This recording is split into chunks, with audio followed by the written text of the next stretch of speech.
Hello, everybody, welcome back to Gyanan. This is the series of 100 Things Every Designer Needs to Know About People audiobook. How People See.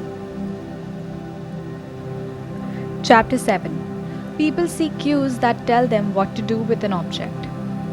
You've probably had an experience of encountering door handle that doesn't work the way it should.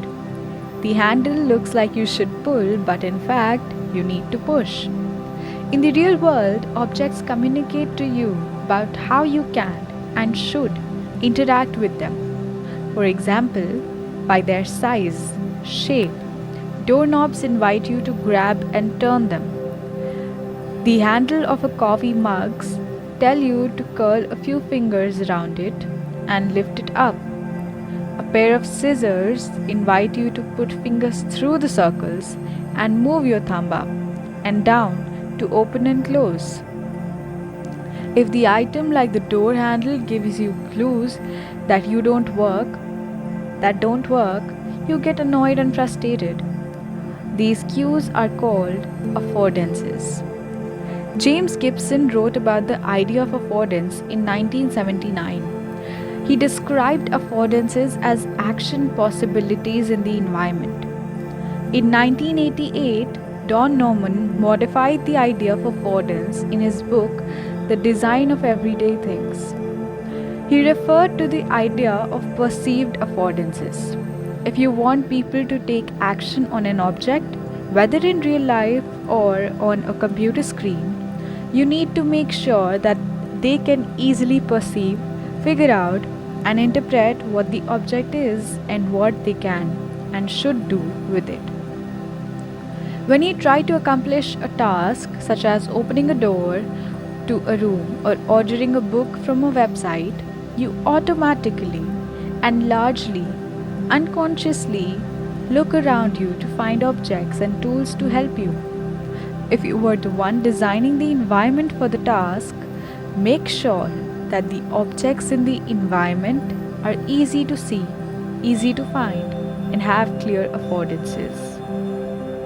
Take a look at door handle figure 7.1. Because of its shape, you tend to grab it and pull down.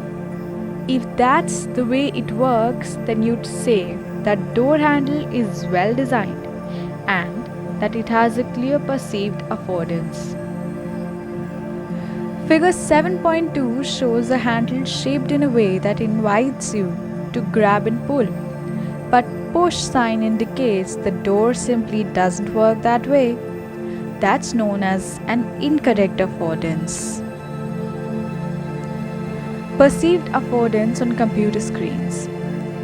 When you designed an application or website, think about the affordance of objects on the screen. For example, have you ever wondered what makes people want to click on a button? Cues in the button shadow tell people that it can be pushed in, and the way button on an actual device can be pushed in. Figure 7.3 shows a button on a remote control. The shape and shadow gives you the cues that encourage you to press the button to activate it. You can stimulate these shadows online too. In figure 7.4, shadows of different colors around the edges make the button look pushed in. Try turning the book upside down and looking at the same button. Now it looks like it's not pushed in, and shadows will give cues to push the button. These visual cues are subtle, but they're important. Many buttons on the website have some of these visual cues, such as in figure 7.5, but lately websites are losing these cues. Figure 7.6, the button is just text in a colored square. Hyperlinks are losing their affordance cues. Most people have figured out the affordance cue that blue. Underlined text means that the text is hyperlinked. In that if you click on it, you will go to a different page. But lately, many hyperlinks are more subtle. with the only cue that they're clickable showing up when you hover. Figure 7.7 shows that New York Times reader's page looks like before you hover, and figure 7.8 shows what it looks like when you hover. It takes an extra step to see the cues. And if you are reading on your iPad, all of these cues are just missing. And you can't hover with your finger on an iPad. By the time you have touched the screen with your finger, you have already clicked on the link. Figure 7.7 showing Times reader showing no initial affordance cues. Figure 7.8 in Time reader, affordance cue shows up when you hover. Key takeaways from Chapter 7. Think about affordance cues when you design. By giving people cues about what they can do with a particular object, you can make it more likely that they will take that action.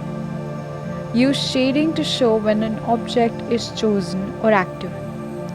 Avoid providing incorrect affordance cues. Rethink hover cues if you're designing for a device that uses touch rather than a pointing device. That was the end of Chapter 7. To be continued. Thank you for watching the video. Like, share, subscribe.